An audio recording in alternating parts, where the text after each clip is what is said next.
conto un'altra storia.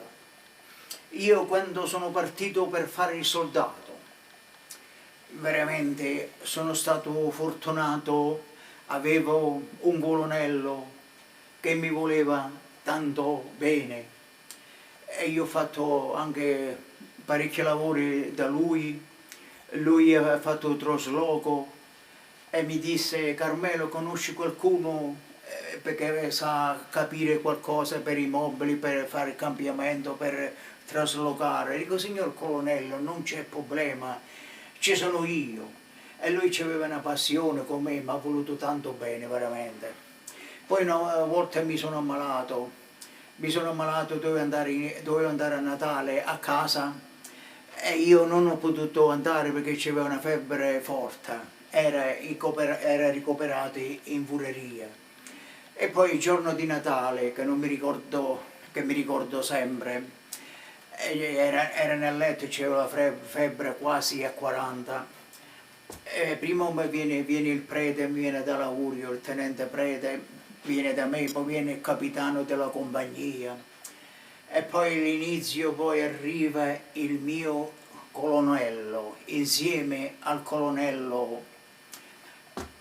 Quello era un colonnello che era un primario che operava nei ospedali militari. Arrivò nella mia stanza, nell'infermeria, e mi guardò, mi visitò assieme al mio colonnello, disse c'è una grande febbre, però ti ripigli presto.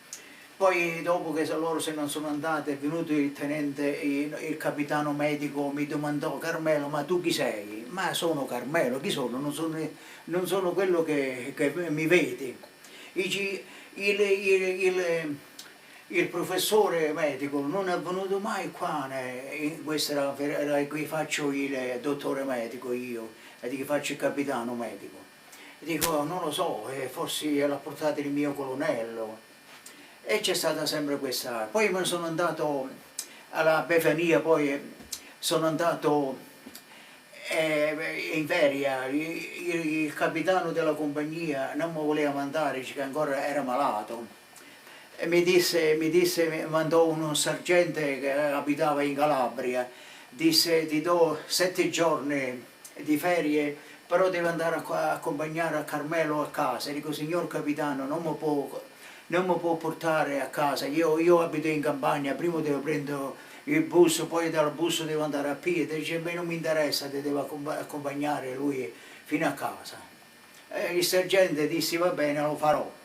Arrivo a Salerno e dico: sergente, te ne puoi andare, io abito una parte lontana, come fai?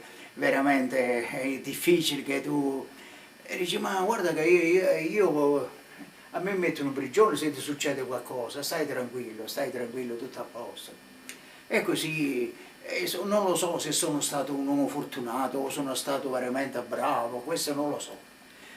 E poi quando sono arrivato nel tragitto che io camminavo a piedi, che andavo a Pruno in campagna, qualcuno che è stato lì lo può sapere.